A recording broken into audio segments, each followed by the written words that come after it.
Hi friends, மனோஜுக்கு வந்த கால்னால ரோஹிணிக்கு ஒரு புதுசாக ஒன்று பிரச்சனை ஒன்று வரப்போகுது. முத்து வந்து டிராஃபிக் போலீஸ் அருணை வந்து மாட்ட வைக்கணும் அப்படின்ட்டு ஒரு பிளான் ஒன்று போடுறான்.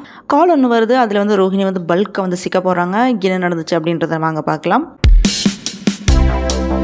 முத்துக்கும் மீனுக்கு வந்து சளி பிடிச்சனால 2 பேருமே ஆவி பிடிச்சிட்டு இருக்காங்க. அப்போ ரோஹிணியும் மனோஜும் ரூமில் வந்து இருக்காங்க. அப்போ மனோஜுக்கு வந்து சந்தோஷ் சார் வந்து கால் பண்ணுறாரு.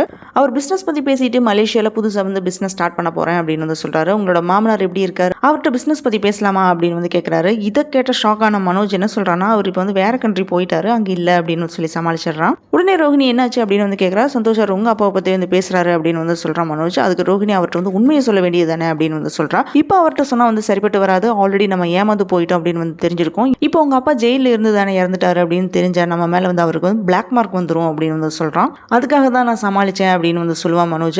நல்ல வேலை சமாளிச்சிங்க, இல்லைனா நானும் மாட்டியிருப்பேன் அப்படின்னு வந்து ரோஹிணி வந்து உளறிடுவாங்க.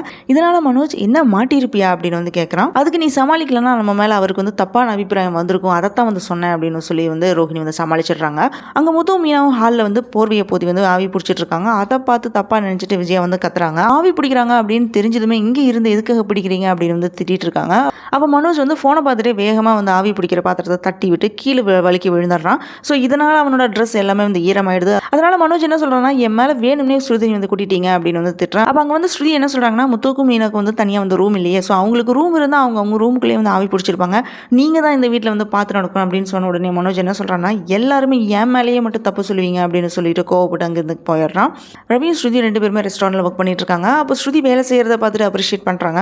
அப்போ ஒரு கஸ்டமர் வந்து அட்டன் பண்ணும்போது அவருக்கு வந்து கரெக்ட் டைமில் வந்து சாப்பாடு கொடுக்கல அப்படின்னு வந்து கேட்டதுக்கு ரவி அதுக்கு வந்து திமிரா வந்து ஆன்சர் பண்ணுறான். அதுக்கப்புறம் ரவி மனசுக்குள்ள என்ன திங்க் பண்ணுறான்னா, இது வரைக்கும் என்னை எவ்வளோ டார்ச்சர் பண்ணியிருக்கேன், இப்போ உன்னை நான் இங்கே வச்சு டார்ச்சர் பண்ண போகிறேன் அப்படின்னு மனசுக்குள்ள வந்து பேசிகிட்டு இருக்கான். அங்கே முத்துவும் செல்வம் ரோட்டில் நின்று பேசிகிட்டு இருக்காங்க. அப்போ அந்த பக்கமாக வந்து டிராஃபிக் போலீஸ் அருண் பைக்கில் வந்து ஹெல்மெட் போடாமல் வந்து ஃபோன் பேசிகிட்டே வந்து வராரு. ஸோ ஃபோன் பேசிகிட்டே வந்தது மட்டும் இல்லாமல் பைக் வந்து நோ பார்க்கிங்கில் விட்டுட்டு அருண் வந்து கடைக்குள்ளே போயிடுறான். அப்போ முத்து என்ன பண்ணுறான்னா, அந்த பைக் வந்து லாக் பண்ணி வச்சுறாரு. ஸோ இதனால் அருணுக்கும் முத்துக்கும் வந்து ஆர்குமெண்ட் வந்து ஸ்டார்ட் ஆகிடுது. ஸோ அப்போ முத்து என்ன சொல்கிறான்னா, நாங்கள் தப்பு பண்ணனா மட்டும் ரூல்ஸ் பேசுகிறீங்க, இப்போ நீங்கள் மட்டும் தப்பு பண்ணலாமா அப்படின்னு வந்து கேட்குறான். அப்போ அருண் என்ன சொல்கிறான்னா, எங்கள் அம்மாவுக்கு வந்து உடம்பு சரியில்லை, அதுக்காக தான் மெடிசன் வாங்க வந்தேன் அப்படின்னு வந்து சொல்லிட்டு இருக்கான்.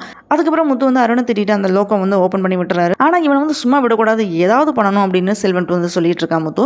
இப்படி தான் வந்து இன்னைக்கு வந்து எபிசோட் வந்து முடிஞ்சிருக்கு. முத்து சொல்கிறது வந்து கரெக்ட் தான், எமர்ஜென்சி எல்லாருக்குமே தான் இருக்கும், பட் ரூல்ஸ் வந்து எல்லாருமே தான் ஃபாலோ பண்ணணும், அதுதானே correct. Thanks for joining with me. இந்த வீடியோ உங்களுக்கு பிடிச்சிருக்கும் அப்படின்னு நம்புறேன். இந்த வீடியோக்கு லைக் பண்ணுங்கள், ஷேர் பண்ணுங்கள், அப்படியே வந்து சப்ஸ்கிரைப் பண்ணுங்கள். Have a great day.